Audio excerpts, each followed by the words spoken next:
let me help you understand. And you don't understand my faith like I do. All right. So give me for a moment the benefit of the doubt that having been a leader in my church, a bishop and a stake president, I understand my church better than you do. Right. All right. My church has very strong beliefs that Mormons should not participate in, encourage, in any way support abortion. You could be excommunicated if you do. It says right there. That's what they say. I didn't say it.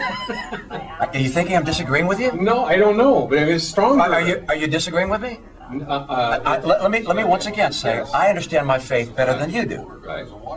Well, you don't believe that, do you? I'm not sure. That it's hardly worth having a discussion. Well, no, I'm not. Listen, can I complete the point?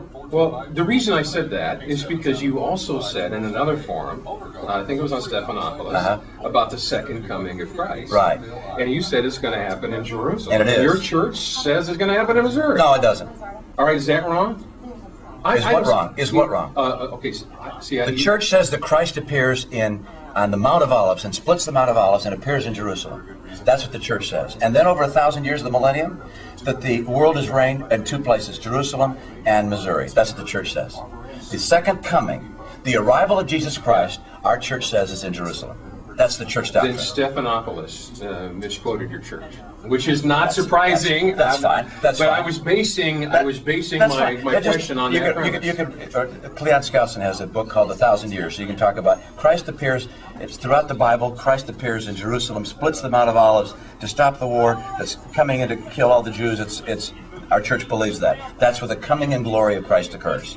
We also believe that over the 1,000 years that follows in the millennium, he will reign from two places. Right. That the law will come forward from one place and from Missouri, and the other will be in Jerusalem. All right, that's. But now back to abortion. I have to get back on that. Yeah, you got to get But before we do anything else, I want you to understand one thing. I take this stuff real seriously. Oh, I don't though. For me, this is all frivolous. No, I take you. No, sir. No, I take. Come on, I'm running for president. What do you? Just relax. Yeah. I take you seriously. No, but I take what you're saying seriously. But you're not giving me the opportunity to explain to you that my faith has very strong beliefs that if I commit abortion, encourage an abortion, I was beaten up in Boston because I pointed out time and again that I encourage girls not to get abortions, that I told them to have adoptions. I have never done anything that in any way violates the principles of my church in that regard. I've made other mistakes, but in that regard. But the church does not say that a member of our church has to be opposed to allowing choice in society. It does not say that, and therefore there are Mormon Democrats. There's a Democratic Party in Utah filled with Mormons, and the church doesn't say they're wrong, they're being excommunicated. No, it says, look, we are vehemently opposed to abortion ourselves and for ourselves, but we allow other people to make their own choice. I disagree with that view. Politically, I looked at it, I said, you know what, that's wrong. And it's not a Mormon thing, it's a secular position to say, you know what, I was wrong. We should have as a society a prohibition on abortion in the following circumstances. But it's not violating my faith, let me assure you. I hope we can do this so we can spend some quality time on the air rather than the sound. No, I don't like coming on the air and having you go after my church and me and my. I'm not going after you. I agree with your church. I know that's right, but I'm not running as a Mormon, and I don't, and I get a little tired of coming on a show like yours and having it all about Mormon. See, I don't mind it being about that. Yeah, I do. I do. I agree with the ethics of your church, for Pete's sake. So do I. Yeah. So do I.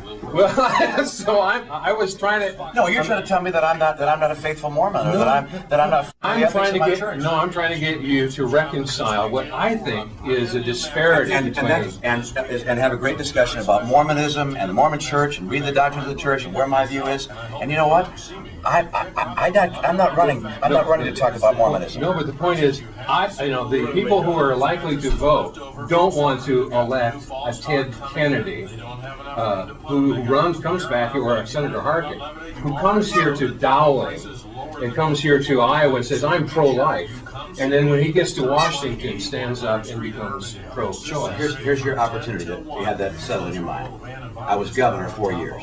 It's not just what I'm talking about. I was governor 4 years.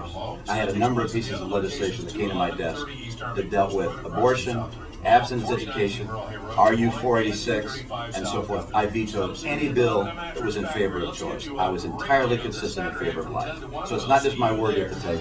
Look at my record. Thank you. Thank you. All right. Thanks a lot. Hey, how you doing? You're doing great. Here's my card number information. Sorry it was so short. That's all right. That's okay.